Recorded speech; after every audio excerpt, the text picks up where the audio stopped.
Hello friends, welcome to my YouTube channel. Today discuss a vital video for class 10 মাধ্যমিক exam 2027 অর্থাৎ যারা class 9 pass করে 10-এ উঠেছো তাদের জন্য কিন্তু আজকে এই ভিডিও।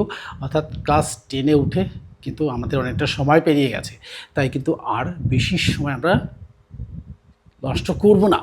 এই বেশি সময় নষ্ট করব না বলেই কিন্তু আমাদের প্রিপারেশন নেওয়া শুরু হয়ে গেছে। তাই আর কথা না বেরিয়ে আমরা সরাসরি চলে যাব কোথায় না, প্রিয় বিষয় কোনটা না, হিস্ট্রি সাবজেক্টে। তো হিস্ট্রি সাবজেক্টে আজকে শেয়ার করব দ্বিতীয় চ্যাপ্টার, আর এই দ্বিতীয় চ্যাপ্টারের কিন্তু দ্বিতীয় পার্ট আজকে শেয়ার করব। আর যেটুকু শেয়ার করব সেটুকুর মধ্যে থেকে যে কোশ্চেনগুলো হবে সেই কোশ্চেনগুলো কিন্তু উত্তর সমেত তোমাদের সাথে শেয়ার করব। তাহলে চলো শুরু করি। দেখো আজকে শেয়ার করব কোন বই থেকেই, বাণী সংসদের বই থেকেই কিন্তু এই যে ইতিহাস ও পরিবেশ ক্লাস 10 বাণী সংসদের এই বইটা থেকে কিন্তু শেয়ার করব। যাদের কাছে এই বইটা আছে, অর্থাৎ যাদের কাছে এই বইটা আছে তারা তো এই বইটা নিয়ে বসবে, আর যাদের কাছে এই বই নেই তারা যে কোনো বই যাদের কাছে আছে অর্থাৎ যে কোনো বই নিয়ে বসলেই কিন্তু হয়ে যাবে। তো আজকে শেয়ার করব সংস্কার, বৈশিষ্ট্য এবং পর্যালোচনা, এইখান থেকে কিন্তু শেয়ার করব। আর শেয়ার করার সাথে সাথে এখান থেকে যে প্রশ্নগুলো আসবে সেগুলো কিন্তু উত্তর সমেত শেয়ার করব, যেগুলো নাকি তোমাদের সামেটিভ পরীক্ষা টেস্ট এক্সাম অর্থাৎ 2027-এর মাধ্যমিক পরীক্ষাতে এসে বসে আছে, সেইগুলো শেয়ার করব। দেখো চলে যাব আমরা 23 পাতায়। দেখো শিক্ষা সংস্কার অর্থাৎ 19 শতকের বাংলা শিক্ষা সংস্কার, বৈশিষ্ট্য ও পর্যালোচনা 23 পাতার মাঝামাঝি জায়গা থেকে, অর্থাৎ বাণী সংসদের বইয়ের 23 পাতার মাঝামাঝি জায়গা থেকে কিন্তু শেয়ার করছি। তো দেখো এখানে পূর্ব ইতিহাস মানে একটু পড়তে হবে, না পড়লে কিন্তু হবে না। ইতিহাস পড়ার সাথে সাথে যেখানে আলোচনার বিষয় সেখানে একটু আলোচনা অবশ্যই করব। আর এইখানে বেশি কিছু আলোচনা করার নেই, তবে খুঁজে বের করতে হবে ইম্পর্ট্যান্ট যে কোশ্চেনগুলো সেই কোশ্চেনগুলো। আর সেই কোশ্চেনগুলো যদি শেয়ার করা হয়ে যায় তাহলে কিন্তু সমস্যাটা একেবারেই দূর হয়ে যাবে। তাই চলো দেখো 1813 খ্রিস্টাব্দের সনদ আইন, অর্থাৎ এই সনদ আইন নবীকরণের সময় শিক্ষা সংক্রান্ত বিষয়ে প্রথম সরকারি নজর দেওয়া হয়। বলা হয় ভারতীয়দের শিক্ষার উন্নতির জন্য কোম্পানির সরকার প্রতি বছর 1 লক্ষ টাকা ব্যয় করবে।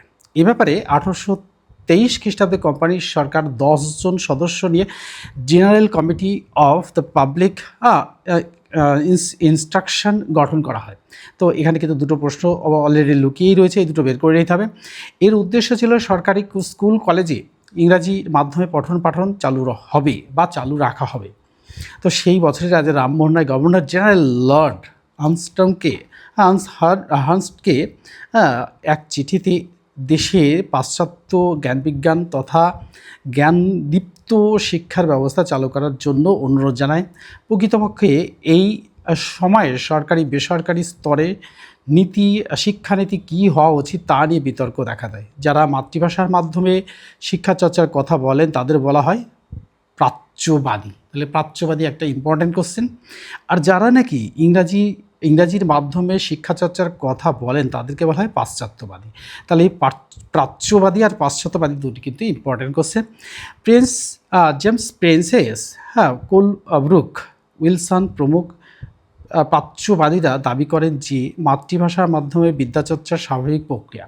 অবশ্য একটা জিনিস দেখো, যে কোনো শিক্ষায় কিন্তু মাতৃভাষা, যদি আমার মাতৃভাষা বাংলা হয় তো সেই বাংলা বিষয়টা আমি যতটা বুঝবো কিন্তু সেই পাশাপাশি ইংরাজি ভাষাটা কিন্তু আমি ততটা বুঝবো না। তাই মাতৃভাষার মাধ্যমে শিক্ষাদান করাটা কিন্তু বেশ ভালো, এটা কিন্তু একাধারে ভালো। তো দেখো আবার পাশ্চাত্য শিক্ষার সঙ্গে যুক্ত রাখতে গেলে যে মাতৃভাষা জানলেই যে জানা যাবে পুরোটা তা নয়, কিন্তু সেই পাশ্চাত্য শিক্ষায় শিক্ষিত হতে গেলে কিন্তু ইংরাজি জানাটা বিশেষ প্রয়োজন। যে ভাষাটার মধ্যে দিয়ে আমরা ইন্টারন্যাশনাল ভাষা বলে যেটাকে চিনি সেই ভাষায় কিন্তু শিক্ষালাভ করাটাই ভালো। তো দুদিকেই কিন্তু সুবিধা আছে, একটা হচ্ছে সুবিধা তাড়াতাড়ি বোঝা যায়, আর একটা হচ্ছে বোঝা গেলেও কিন্তু সমস্ত দেশের মানুষকে বোঝা যায়, এই দিকটা পার্থক্য একটা। তো দেখো পক্ষান্তরে আলেকজান্ডার ডাফ, স্ট্যান্ডার্ড কলভিন, মেকলের মতো পাশ্চাত্যবাদীরা প্রাচ্যবাদীদের দাবি নস্যাৎ করে উল্লেখ করেন যে শিক্ষার মাধ্যম হওয়া উচিত ইংরাজি। তো আধুনিক ভারতের এই শিক্ষা চর্চার ইতিহাস এই বিষয়টি পাশ্চাত্যবাদী বনাম প্রাচ্যবাদী বিতর্ক কিন্তু উঠেই আসে। তো বললাম দুটোর মধ্যে দুই রকম সুবিধা আছে। এদের মাতৃভাষার মধ্যে দিয়ে শিক্ষা লাভ করলে সহজে বোঝা যাবে, অবশ্যই সেটা। কিন্তু দেখো, মাতৃভাষার মাধ্যমে শিক্ষা লাভ করলে অর্থাৎ যে কোনো বিষয়ে জ্ঞান লাভ করলে সেটা মাতৃভাষার মধ্যে থেকে যাবে, কিন্তু আমরা অন্য কোনো ভাষা জানতে পারবো না। তাই পাশ্চাত্য শিক্ষার সঙ্গে যুক্ত থাকা কিন্তু আমার মনে হয় সবচেয়ে ভালো। তো নামে অভিহিত। তো পাশ্চাত্যবাদী বনাম প্রাচ্যবাদীর এই শিক্ষা বিতর্ক 1853 খ্রিস্টাব্দ পর্যন্ত চলে। অবশেষে 1835 খ্রিস্টাব্দে 2 ফেব্রুয়ারি GCPLPI এর সভাপতি মেকলে ভারতে পাশ্চাত্য শিক্ষা প্রবর্তনের দাবি জানিয়ে তৎকালীন বড়লাট লর্ড উইলিয়াম বেন্টিংয়ের কাছে একটি প্রস্তাব জমা দেন, যা মেকলে মিনিটস বা মেকলে প্রস্তাব নামে পরিচিত। এটা কিন্তু 2 নম্বর তথা কিন্তু টিকা টাইপ কোশ্চেন কিন্তু এসে বসে রয়েছে, এটা কিন্তু দাগিয়ে নাম। তো এই প্রস্তাবে উল্লেখ করা হয় যে প্রাচ্যের শিক্ষা পাশ্চাত্যের তুলনায় খুবই নিকৃষ্ট। তো তিনি আশা প্রকাশ করেন যে এই শিক্ষার মধ্যে উচ্চ ও মধ্যবিত্তদের মাধ্যমে সমাজের নিচের তলার মানুষের মধ্যে ছড়িয়ে পড়বে। আর পাশ্চাত্য শিক্ষাকে এইভাবে সমাজের উপরতলার নিচের তলার মানুষের মধ্যে ছড়িয়ে দেওয়ার সব সরকারের নীতিই কিন্তু এই ফিল্ট্রেশন থিওরি বা চুইয়ে পড়া শিক্ষানীতি নামে পরিচিত। এটাও কিন্তু ভেরি ইম্পর্টেন্ট ফর দ্য মাধ্যমিক এক্সাম 2027। মেকলের প্রস্তাবের ভিত্তিতে সরকার শেষ পর্যন্ত 1853 খ্রিস্টাব্দে 7ই মার্চ এদেশ থেকে পাশ্চাত্য শিক্ষা বিস্তারের নীতি গ্রহণ করে। তাহলে সালটা কত? 1853। তার আরও আগে করা উচিত ছিল। যাই হোক, এবার হচ্ছে ইংরাজি শিক্ষার প্রসার। ভারতবর্ষে আধুনিক শিক্ষা এবং এক কথায় শিক্ষা, যা এক কথায় পাশ্চাত্য শিক্ষা নামে পরিচিত, ব্রিটিশ ভারতেই তার সূত্রপাত ঘটে। এটাও কিন্তু মেনে নিতেই হবে। তো ইংরেজদের আসার আগে দেশীয় শিক্ষায় দুটি প্রধান ধারা লক্ষ্য করা যায়। এক হচ্ছে প্রাথমিক শিক্ষা। এই প্রাথমিক শিক্ষাটা কি? দেখো, যা মূলত পাঠশালা বা মক্তবে দেওয়া হয়, এবং উচ্চশিক্ষা যার পঠন পাঠন প্রধানত টোল চতুষ্পাঠী বা মাদ্রাসায় দেওয়া হতো। তো মুঘল শাসনের শেষ দিকে দেশীয় শিক্ষা ব্যবস্থাতে অবক্ষয় দেখা দেয়। এ সত্ত্বেও ভারতীয় সংস্কৃতির অন্যতম পৃষ্ঠপোষক ওয়ারেন হেস্টিংস তার আমলে টোল মাদ্রাসার শিক্ষা অব্যাহত রাখেন। তিনি 1781 খ্রিস্টাব্দে কলকাতা মাদ্রাসা প্রতিষ্ঠা করেন। তবে ইংরেজ শাসনের সুবাদে প্রাচীন ধারার এই শিক্ষা ব্যবস্থা তার এই যুগোপযোগী থাকেনি। 1748 খ্রিস্টাব্দে কলকাতার স্যার উইলিয়াম জোন্স কর্তৃক এশিয়াটিক সোসাইটি স্থাপিত হয়। এটাও কিন্তু ভেরি ইম্পর্ট্যান্ট, এটাও আগে নাম। প্রাচীন ভারতের তথা প্রাচ্যের ইতিহাসে উন্মেষের হাত থেকে এই ইতিহাস জানার জন্য স্বাভাবিক কারণেই ইংরাজি শিক্ষার প্রয়োজন দেখা দেয়। তাহলে দেখা যাচ্ছে ইংরাজি শিক্ষাটা যদি আমরা সঠিকভাবে না জানি, তাহলে কিন্তু আমাদের কিন্তু একটু সমস্যা আসতেই থাকবে। সেই সমস্যাটা কিন্তু দূর করতেই হবে। প্রাচীন ভারতের তথা ইতিহাস উন্মোচিত হতে থাকে। এই ইতিহাস জানার জন্য স্বাভাবিক কারণে ইংরাজি শিক্ষার প্রয়োজন দেখা দেয়। ইংরেজ শাসনের শেষে বা সূত্রে খ্রিস্টান মিশনারিরা নতুন শিক্ষা প্রতিষ্ঠান স্থাপন করে এদেশে প্রথম ইংরাজি শিক্ষার সূত্রপাত ঘটান।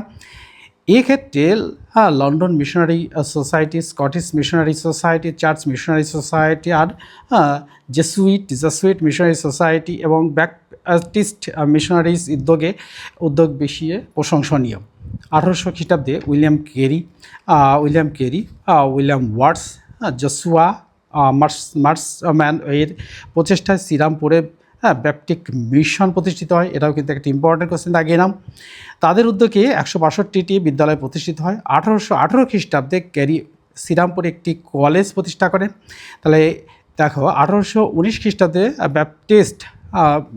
ব্যাপটিস্ট মিশনারিদের উদ্যোগে প্রতিষ্ঠিত হয় ক্যালকাটা ফিমেল জুভেলাইন সোসাইটি। এই মিশনারিরা বিভিন্ন বালিকা বিদ্যালয় প্রতিষ্ঠার উদ্যোগী হয়। মিস কুক 1828 খ্রিস্টাব্দে ক্যালকাটা ফিমেল স্কুল প্রতিষ্ঠা করেন। এটাও কিন্তু ভেরি ইম্পর্ট্যান্ট, এটাও কিন্তু দাগে নাম। লন্ডন মিশনের সদস্য রবার্ট বে এর উদ্যোগে চুচুড়ায় একটি বিদ্যালয় প্রতিষ্ঠিত হয় 1818 খ্রিস্টাব্দে। স্কটিশ মিশনারি আলেকজান্ডার ডাফ 1830 খ্রিস্টাব্দে কলকাতা জেনারেল অ্যাসেম্বলি ইনস্টিটিউট, বর্তমান স্কটিশ চার্চ কলেজ নামে খুব পরিচিত।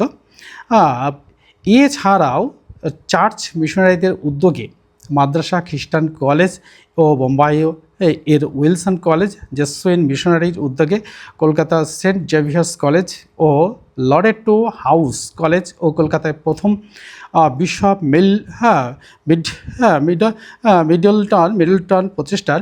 মিডলটন এর প্রচেষ্টায় শিবপুরে বিশপ কলেজ প্রতিষ্ঠিত হয়। আর বেসরকারি ও সরকারি যৌথ উদ্যোগে এই সময়ে একাধিক শিক্ষা প্রতিষ্ঠান গড়ে ওঠে।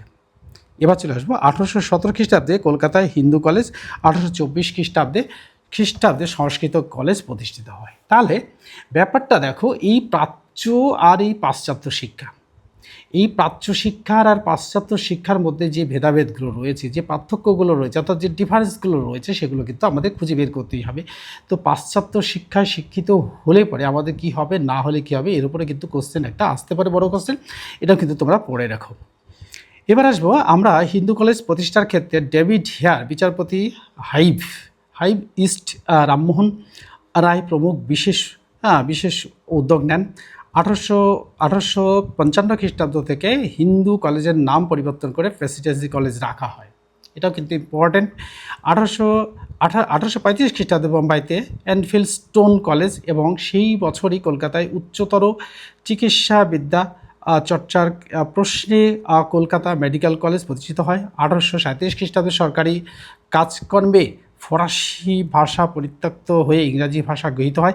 1842 খ্রিস্টাব্দে কাউন্সিল অফ এডুকেশন গঠিত হয়। এই সব কটা কোশ্চেন কিন্তু বললাম না, ইতিহাস মানেই হচ্ছে লাইনে লাইনে কোশ্চেন, আর এই লাইনে লাইনে কোশ্চেন যেগুলো আছে সেগুলো কিন্তু উত্তর সমেত তৈরি করার কিন্তু একটা কঠিনই ব্যাপার। তো সাল ওয়াইজ বললে পরে কিন্তু কোনো সমস্যা আসবে না, সাল ওয়াইজ ভাগ করে নিতে হবে, তাহলে কিন্তু ইতিহাসের সমস্ত প্রশ্নগুলোই পারা যাবে। তারপরে যদি চ্যানেলের সাথে যুক্ত থাকো অবশ্যই তোমরা ভালোই ফল পেয়ে যাবে। এবার চলে আসবো 1842 খ্রিস্টাব্দে কাউন্সিল অফ এডুকেশন গঠিত হয়। 1844 খ্রিস্টাব্দে লর্ড রেঞ্জ ঘোষণা করেন যে সরকারি চাকরিতে ইংরাজি শিক্ষিত ব্যক্তিরাই অগ্রাধিকার পাবে। তাহলে দেখলে যে এটা কিন্তু অবশ্যই দরকার। এখন তো ইংরাজি ভাষাটা অবশ্যই বেশি পরিমাণে জানতে হচ্ছে, তা নাহলে কিন্তু অগ্রাধিকার পাওয়া যাচ্ছে না, অর্থাৎ ফেসিলিটিস যেগুলো তারাই কিন্তু পেয়ে যাচ্ছে। তাই ইংরাজি অর্থাৎ পাশ্চাত্য শিক্ষা আমাদের দেশে এসে কিন্তু ভালোই হয়েছে, খারাপ কিছু হয়নি। এর ফলে ইংরেজি ভাষার প্রতি মধ্যবিত্তদের আগ্রহ আরও বৃদ্ধি পায় এবং দেশীয় শিক্ষার সমাদরোচিত হয়। তো এটি হার্ডিঞ্জ এর শিক্ষা বিষয়ক নির্দেশনামা নামে পরিচিত। এটা কিন্তু ভেরি ইম্পর্ট্যান্ট কোশ্চেন, এটাও কিন্তু তোমরা দাগিয়ে নাও।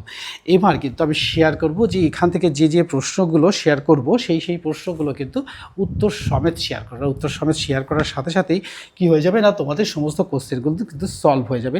তো আমি বোর্ডে এখানে দ্য লার্নিং চ্যানেল একটা লিখে রেখেছিলাম, এটা কিন্তু একটা ক্লিন করে দিই, ক্লিন করে দিলেই কিন্তু তোমাদের সুবিধা হবে। আর এখানে যে কোশ্চেনগুলো শেয়ার করবো সেগুলো কিন্তু উত্তর সমেত শেয়ার করবো, উত্তর সমেত শেয়ার করলে কিন্তু আর সমস্যা কিন্তু আসবে না। তাই দেখো এখানে কিন্তু উত্তর সমেত শেয়ার করছি। দ্য চার্টার্ড অ্যাক্ট, 1 নম্বর দেখো,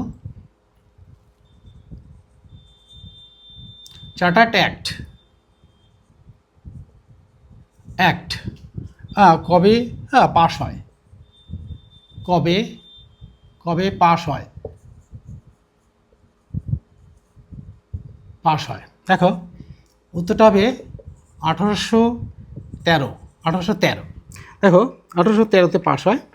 এবার চলে যাবো আমরা 2 নম্বর কোশ্চেন। দেখো 2 নম্বর কোশ্চেন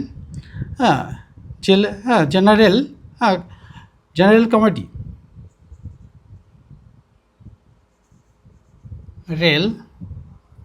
কমিটি অফ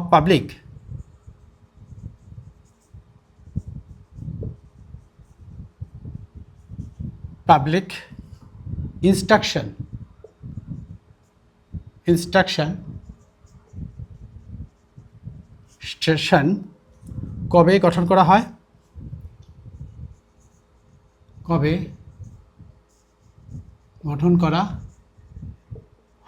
দেখো উত্তরটা হচ্ছে, দেখো উত্তরটা হবে 1823।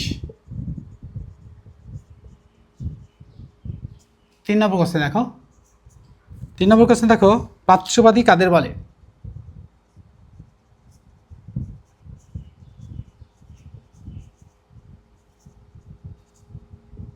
উত্তরটা দেখো যারা মাতৃভাষার মাধ্যমে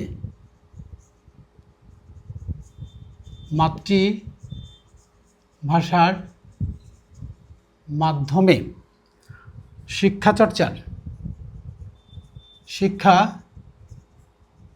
চর্চার কথা বলেন তাদের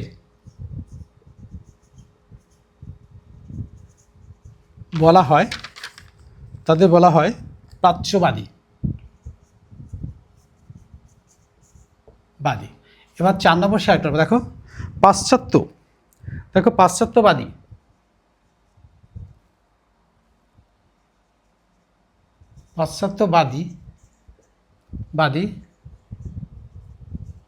কাদের বলে?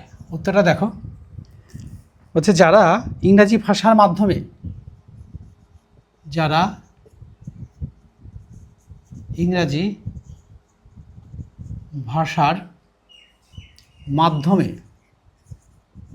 মাধ্যমে শিক্ষা চর্চার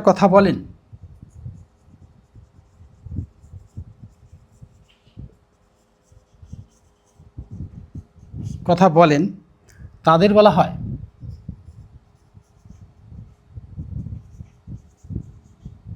হয় পাশ্চাত্যবাদী।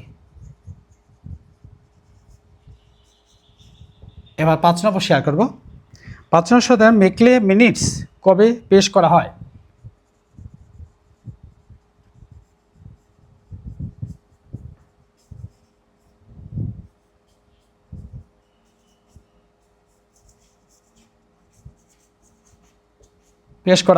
দেখো 1853 সালে 2রা ফেব্রুয়ারি, 1835 সালে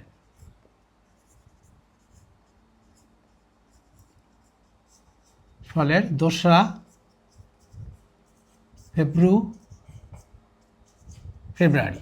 তো দেখো এবার কিন্তু বোর্ডটাকে ক্লিন করে দিতে হবে। আর বোর্ডটাকে ক্লিন করার সাথে সাথে আমি বলবো, আমার যারা সাবস্ক্রাইবার আছো তারা তো অবশ্যই ভিডিওটাকে একটা করে লাইক দিয়ে দেবে, আর বন্ধুদের মধ্যে শেয়ার করে দেবে। আর যারা নাকি নতুন ভিডিও দেখছো তারা কি করবে, চ্যানেলটিকে সাবস্ক্রাইব করে রাখবে আর পাশে থাকা বেল আইকন বাটনটি অন করে দেবে, যাতে করে তোমাদের কাছে সকলের আগে ভিডিওটি পৌঁছে যায়। আর বন্ধুদের মধ্যে শেয়ার করে দেবে। আর বন্ধুদের মধ্যে শেয়ার করে দিলেই কিন্তু বন্ধুরাও এই সম্পর্কে জানতে পারবে, তারাও সাকসেস পাবে। তাহলে চলো এবার পরের প্রশ্ন শেয়ার করব উত্তর সমেত শেয়ার করলে। দেখো এবার 6 নম্বর কোশ্চেন, ভারতে কবে পাশ্চাত্য শিক্ষার সূত্রপাত ঘটে? 6 নম্বর কোশ্চেন, ভারতে কবে পাশ্চাত্য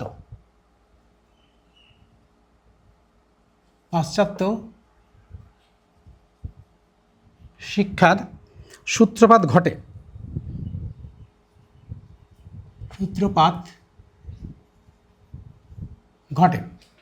দেখো সালটা দেখো, 1835 সালের 7ই মার্চ। 1835 সালের 7ই মার্চ। এবার 7 নম্বরটা শেয়ার করব। 7 নম্বর চলে যাব, এশিয়াটিক সোসাইটি কবে চালু করা হয়? এশিয়াটিক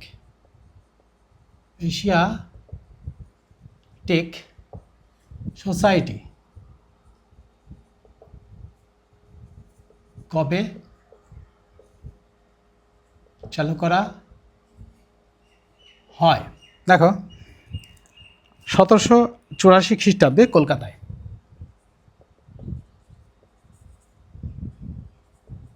সালে বা খ্রিস্টাব্দে কলকাতায়। 8 নম্বর কোশ্চেন শেয়ার করব। দেখো 8 নম্বর কোশ্চেন শেয়ার করব, কে কত সালে কলকাতা ফিমেল স্কুল প্রতিষ্ঠা করেন? কত সালে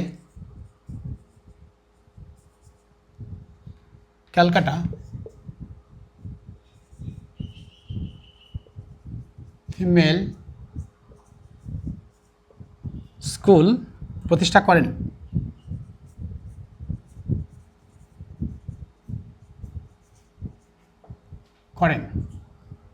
দেখো মিস কুক 1828।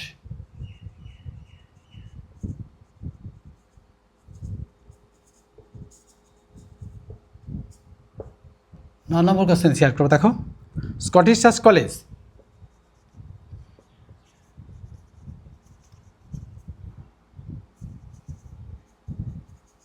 কলেজ কে কবে প্রতিষ্ঠা করেন?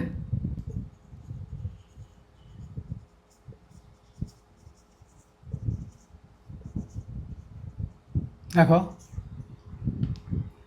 Alexander Duff,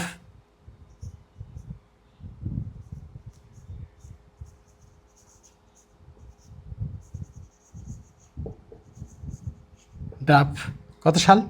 1830।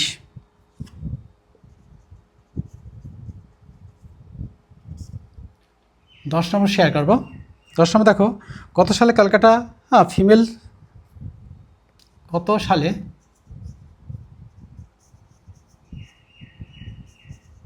ক্যালকাটা ফিমেল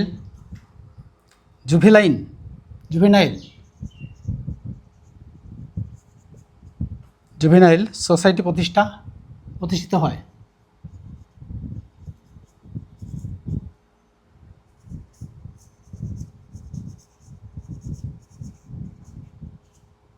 দেখো, 1819 সালে।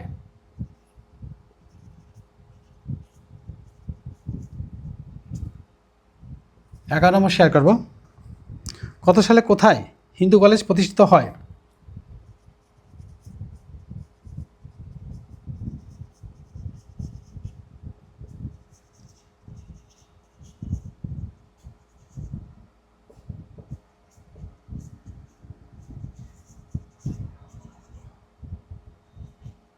হয়, দেখো 1817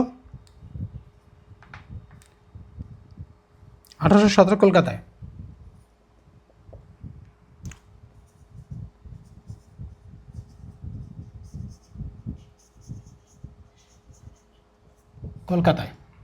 দেখো 12 নম্বর শেয়ার করব। কত সালে কোথায় সংস্কৃত কলেজ প্রতিষ্ঠিত হয়?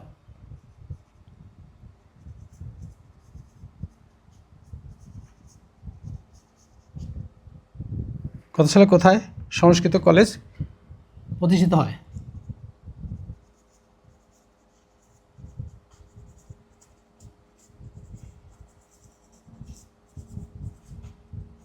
দেখো, উত্তর 1828 সালে কলকাতায়।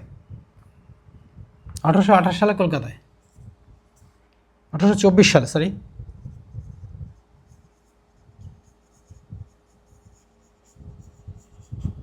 কলকাতায়। এবার 12 নম্বর আর 3টে কোশ্চেনের উপরে শেয়ার করব। শেয়ার করার সাথে সাথেই আমি বলবো যে যারা কিন্তু ভিডিওটি দেখছো তারা অবশ্যই কিন্তু একটা করে লাইক দিয়ে দেবে। আর যারা কিন্তু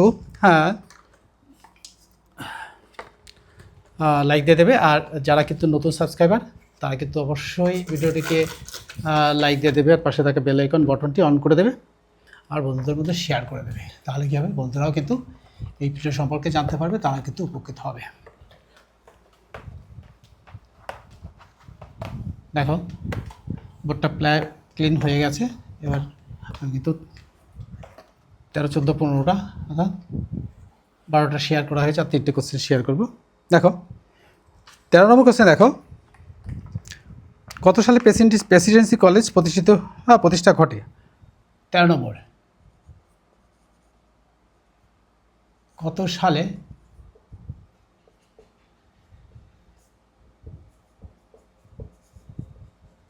প্রেসিডেন্সি কলেজ প্রতিষ্ঠা ঘটে? কলেজের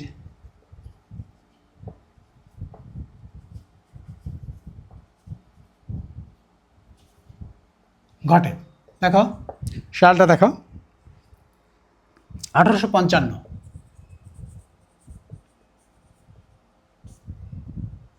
14 নম্বর কোশ্চেন। দেখো, এনফিল্ড স্টোন কলেজ,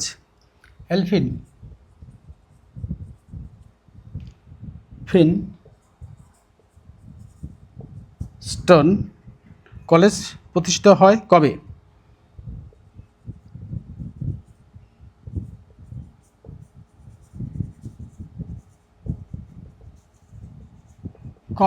দেখো, উত্তরে দেখো 1835।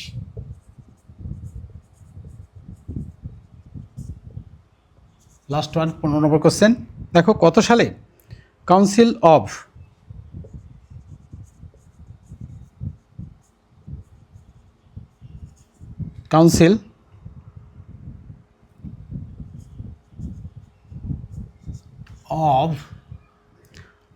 এডুকেশন প্রতিষ্ঠিত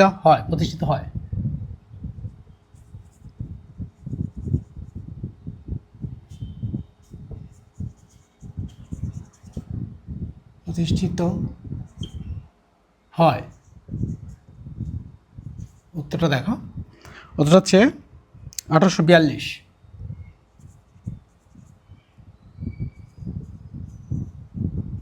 1842 সালে। আজ কিন্তু এইটুকুই শেয়ার করলাম। আর শেয়ার করার সাথে সাথে এখান থেকে যে কোশ্চেনগুলো এসেছে সেই কোশ্চেনগুলো কিন্তু শেয়ার করেছি উত্তর সমেত। তো চ্যানেলের সাথে যুক্ত থাকবো, দেখবে যে এখান থেকে ছোট প্রশ্ন যেমন শেয়ার করেছে যেগুলো পরীক্ষায় আসার মতোই, অবশ্যই ভেরি ভেরি ইম্পর্ট্যান্ট।